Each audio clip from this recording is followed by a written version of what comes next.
सबैजनालाई नमस्कार। मेरो नाम दीक्षित पौडेल हो। म 11 वर्ष भए। म चाहिँ कक्षा 6 मा पढ्छु र म चाहिँ यही जापानमा जन्मेको हुँ।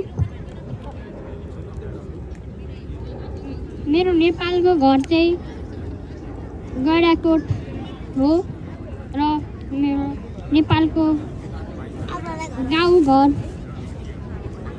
बिउ हटिया हो। अनि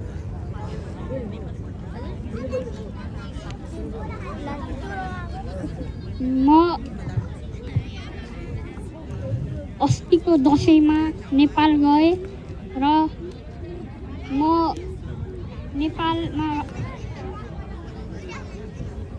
नेपालको भ्यूमा गएँ र मैले त्यहाँ हरियाली जङ्गलहरू देखेँ। अनि त्यहाँ एकदमै रमाइलो ठाउँ रहेछ। भ्यूमा म 2टा मन्दिर गएँ, तल्लो कोट र माथिल्लो कोट। अनि मैले भ्यूमा शिवालय मन्दिर पनि देखेँ।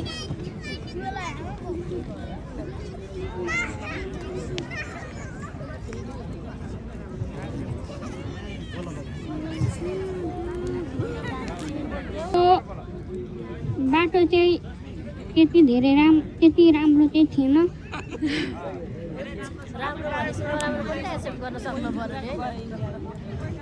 त्यही भएर बाटो चाहिँ राम्रो बनाउन पर्छ। म फेरि नेपाल गएँ भने म